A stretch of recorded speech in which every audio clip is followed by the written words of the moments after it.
The Pocket Go S30 featured in today's video was provided thanks to all of your views on our channel. Doing something a little bit new here today, and I wanted to share with you all some impressions I have of the Pocket Go S30 retro handheld emulation device that you see right here. I've been wanting to cover handheld emulation devices just like this for a number of years now, but I just haven't really taken the time to dive in. None of them have really interested me a whole lot, but the Pocket Go S30 really had some immediate appeal to me just based solely on its design. This handheld obviously takes inspiration from the 8-bit Do S30 Pro controller, and I've had a lot of love for the SF30 Pro controller that I personally own, so seeing this come out earlier this year, I was immediately hooked and wanted to give it a shot. I know the specs on it aren't the most impressive, but it's still a very nice looking device, and I wanted to give it a go. So when I saw it going for about $50 on Amazon, I decided the time had finally come to jump in. I wasn't going to pay $100 for this guy. I don't think it's worth $100 personally, but for $50, I figured, why the heck not? Let's give it a shot. And I gotta tell you, it's actually been a very interesting journey getting this thing set up, playing games on it, and just seeing everything that it has to offer. Its pros, its cons, it's fascinating little device. But anyway, let's go ahead and dive in and talk about the unit itself. So again, this one is inspired by the 8-bit Do S30 controller, so it has the classic Super Nintendo gray with North American style lightish purple buttons. Unfortunately, it doesn't have the concave and convex buttons like an actual Super Nintendo controller, but that's okay. D-pad likewise very reminiscent of the Super Nintendo D-pad, and then we even have the slanted start and select buttons. And then we have double shoulder buttons, USB-C port, volume, power, headphone jack, micro SD port. Then to accompany the controls, we have the 3.5 IPS screen that comes in at 480 by 320 resolution, and this is actually a really good resolution for this type of a device at this small of a screen size. The systems that you're going to be playing on this device mostly ran at 240p, or lower even, and it's just, you apply some bilinear filtering and games actually look really, really good on this display. And it comes in at a 3:2 aspect ratio, so it's really good for Game Boy Advance games as well. But we're going to have to talk about the quality of Game Boy Advance emulation in just a moment, because it's not all quite there. But this guy features a quad-core 1.2 GHz all-winner A33 CPU and a Mali 400 GPU, with 512 megabytes of RAM. If that sounds familiar to you, that is because that is pretty much the same specs that you'll find on the NES and SNES classics. So if you do emulation on those devices, you kind of already know what to expect out of this guy.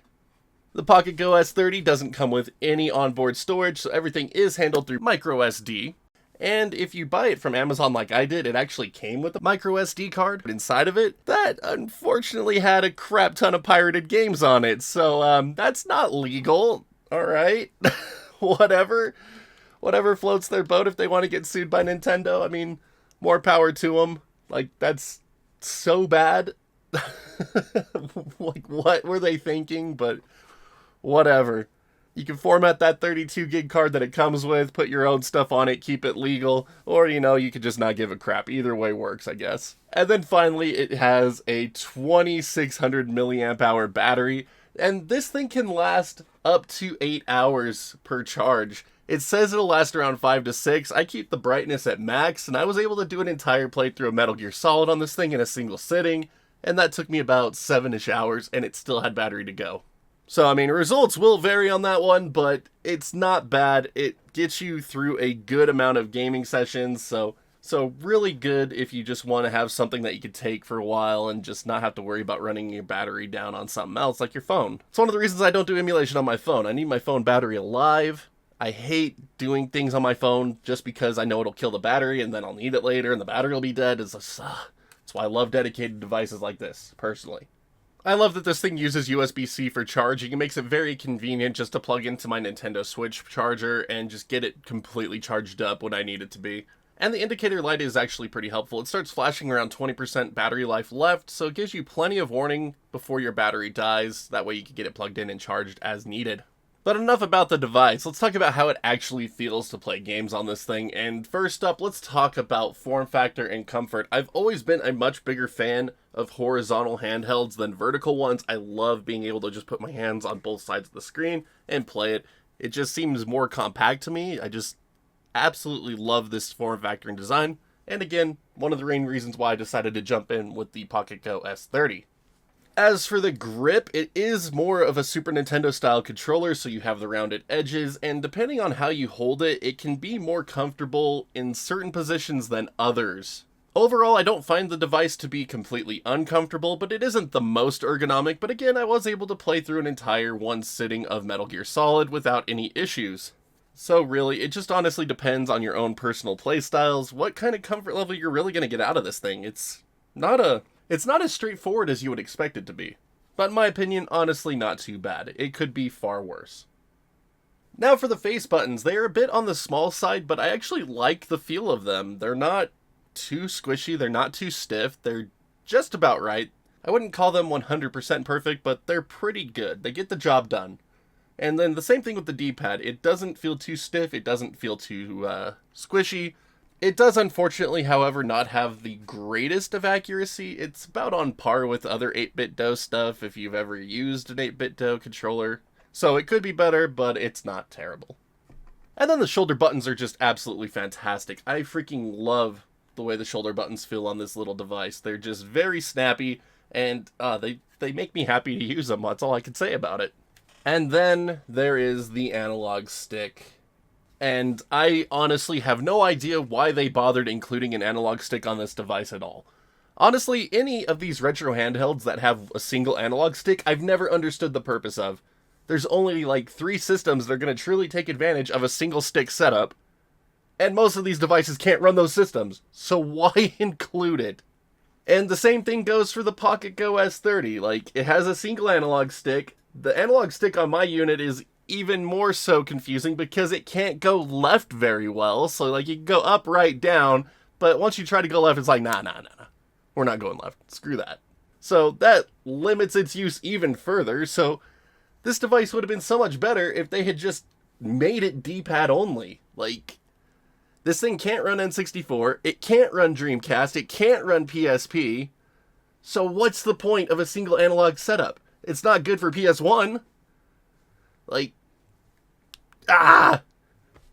irritating thumbstick aside, like, again, the controls on this thing are pretty fantastic. It's been a joy to play on it, and it's just, I don't know, I've just had a lot of fun playing my library of games on this device so far. But let's go ahead and talk about some of the emulation quality things that I've noticed on the Pocket Go S30.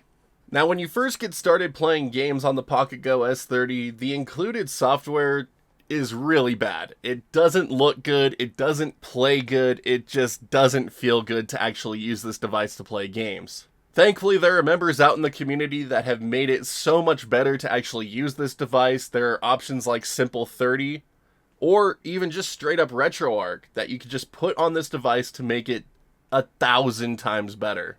I personally elected to just go with a vanilla Retroarch setup because it just seemed to run better than what Simple 30 provided alone. A little more overhead in Simple 30 versus just straight Retroarch, so that's the option I decided to go with. And the results have been really awesome, actually. I've thrown a crap ton of games on a crap ton of systems at it, and it's been handling it like a champ up until a certain limit. That being PlayStation 1. Anything beyond that, not so much. But that's honestly what I expected going into this based on its specs, so that's not a deal breaker for me personally. But everything pre-90s, NES, TurboGrafx, Genesis, Ataris, and televisions, like, it just works really well, and it looks good once you set up the screen with some bilinear filtering, and it just looks so good on this lower res screen. Like I mentioned earlier, the low resolution here actually works in favor of these games. And even getting into more advanced systems like Super Nintendo with its enhancement chips, 32X, Sega CD, like that stuff is still working really good on the Pocket Go S30. Probably one of my favorite use cases for the Pocket Go S30 so far has actually been for my Game Boy library. You slap a Game Boy border into Retroarch, play your Game Boy games, and it just looks so fantastic on the Pocket Go S30. It's honestly Game Boy usage that got me super hyped about this device after I started testing it. Otherwise, it was just a kind of generic emulation device, but I don't know. There's something really special about playing Game Boy games like this. Like, it just looks so good. And it just made me really happy. Will it make all of you happy as much as it did me? Probably not, but that's alright. Like, I kind of wish it had link cable support now, but whatever. It's nice. I like it. I like it for Game Boy. Probably the biggest surprise for me, though, was how well the Pocket Go S30 can handle PlayStation 1 games. It actually runs them better than a stock PS Classic, despite the slightly lower specs. And I'm not gonna lie, PlayStation 1 games are probably what I have spent the most time playing on the Pocket Go S30 thus far. The controls are set up like a digital-only PlayStation controller, so you can use the analog stick if you want to. Again, mine is just a piece of crap, and I think it is just a waste of space. But you can do it if you want to. But I've played through about 7 or 10 PS1 games so far. Let's see here, Metal Gear, Mega Man Legends, Mega Man X4, Mega Man X5. Good deal of the way through Chrono Cross now. A couple rounds of Street Fighter. A number of skirmishes in Command & Conquer Red Alert and Red Alert Retaliation. And it really hasn't missed a beat. Honestly, I've only noticed maybe 2 or 3 instances of emulation lag caused by the hardware itself, and that was in really demanding scenes in Metal Gear. And they only lasted a couple of seconds, so I mean, for what this device is, how much it cost, and its portable nature, like, not bad. I mean, it could be better, but not bad. It's just a brief little hiccup. It didn't last longer than a second, so definitely worth pointing out, but But once we get past PS1, this device really begins to suffer. It's just not powerful enough for anything past PS1, so if you're looking for a device to play just a collection of retro games on, do note there is a hard limit on this guy at PS1. You could try loading up some N64 games, but they are going to lag. Like, even Super Mario 64 just lags the crap out of this thing. It's not meant to be run on this type of a device. Dreamcast, likewise, you might get an occasional game here or there that might not lag, but nah, it's just, they're all pretty much gonna lag. It's not really worth your time to waste trying to get Dreamcast games to run on this. Saturn is out of the picture entirely, and PSP as well. You might get a couple of lightweight games to work, but the overwhelming majority of the library is just going to lag and not be worth your time. Probably my biggest disappointment with the Pocket Go S30, though, actually comes down to GBA emulation. The 3x2 screen is perfect for Game Boy Advance games. It looks so good to play Game Boy Advance games on this system for the ones that actually run at full speed. And I have to admit, most Game Boy Advance games are going to run at full speed on this. You won't have any issue on an overwhelming majority of the Game Boy Advance library. But if any games take advantage of any type of 3D tech, like Tony Hawk's Pro Skater 2, for an example, that's one of my favorite GBA games, it will not run at full speed on the Pocket Go S30, it just lags it out. You can mess with things like frame skip and different things like that, but it just ruins the experience to me. If it can't run something at full speed, I'd rather just not run it. I'm not gonna mess around with frame skip. It just makes games look so juddery and ugly. Like, I hate it. So for those of you just looking to use a device like this for Game Boy Advance, do keep in mind there is that limitation. It's basically going to be messed up on anything that utilizes any advanced effects for GBA. And especially 3D games. So just kind of a very hit and miss system, and one that makes me really disappointed because this would have been a perfect GBA emulation device otherwise. Just perfect screen size, perfect display for it, but oh well. Other devices hit that mark, so just a little negative here for the Pocket Go S30. Another big con of the Pocket Go S30 actually comes down to its audio. It only has one tiny little speaker, so the audio sounds really hollow and tinny to begin with. Even when you plug in headphones, it's really not the greatest. But the biggest problem for the S30 to me is that it just seems like it is missing an entire audio channel. It's not just that it's a mono speaker, even when you're using headphones, it just feels like it is missing an audio channel. You'll often notice that there are missing sounds, music, or just something off about the audio, and it's really unfortunate. This affects some systems more than others. Super Nintendo in particular had some really bad audio problems on the Pocket Go S30, but even PS1 and Genesis suffer as well. One way to overcome this is to set your game audio to mono within the options menu if it is supported, because then it all just goes through the one speaker anyway, and you get the full audio back. Kind of a dumb limitation, but one you can get around in some cases. And then another issue I noticed on my unit is that it does have a bit of backlight bleed in the bottom left-hand corner. For the most part, this doesn't affect my overall gameplay with the system though, because that is just a black area where the 4x3 frame doesn't hit. I'll notice it in my Game Boy games with the border, but again, that's not a gameplay area, so this issue doesn't bother me as much just because that isn't a part of the screen I'm usually using for actual gameplay. But do know that it can happen, so might be a lottery on that. I don't know. But those are some of my initial thoughts on the Pocket Go S30. It is actually a pretty little nifty emulation device up to PS1, but there are always going to be some caveats with these lower end devices. For example, again, just the thumbstick being a piece of crap that shouldn't have been included in the first place, audio issues, and then, of course, just some emulation hiccups in things that you'd kind of hope would work better on it, like Game Boy Advance. Again, you won't be using this thing for anything past PS1. That is something that you need to be aware of right up front. If you're looking for something like portable N64 emulation, things like that, this is not the device for you. But I guess the main question to ask yourself when you're thinking about maybe picking up the Pocket Go S30 is it worth the price of admission? And for me personally, at around $50, I'd say that's a pretty good sweet spot for the Pocket Go S30. I'm happy to pay $50 for what I've gotten out of this device. I've put quite a number of hours into it already. I've really enjoyed my time with it on the systems that it is good for. And I'm honestly thinking about maybe picking up a couple of more for the kids. But $50 is really the cutoff point for me on this device. If it's going for more than that, I don't think I'd pick it up personally. Like $60, $70, its original $100 price point, definitely not. If you could find it lower than $50, even better. Like, this is a good all-in-one PS1 and under system to me. And again, I've just absolutely had a blast playing Game Boy games with it in particular. That border just looks so good on this, like, oh, it's so good. But those are my impressions on the Pocket Go S30. Just some thoughts I've had on it after playing it for the last month and a half.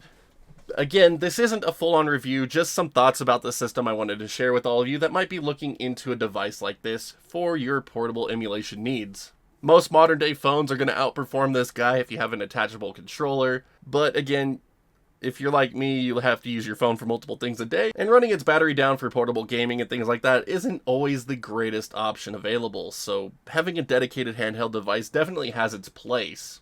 And it's actually fairly simple to get set up, all things considered. You just get the Retroarch install thing from GitHub and throw it on the SD card, put your games on it, and you're really good to go. But let me all know what you think down in the comments below about the Pocket Go S30. Do you own one? Have you put Simple 30 on it? Have you put just straight up Retroarch on it? Or are you still using the stock software that it came with? And if you happen to have any questions about the Pocket Go S30, of course, feel free to ask those as well. I will try to offer some insight on it if you're thinking about maybe picking it up for yourself. But that's going to do it for this one, so I hope you enjoyed this impression piece. This is kind of a different type of video for me. Normally I'm very structured in my review process, and I was planning on doing a full review for this device, but I don't know, I just didn't really want to do that. I wanted to just kind of talk about it. I wanted to share it a little more naturally than my typical review. So I hope it was something that y'all have enjoyed. I'm really happy to do this type of video for any number of devices.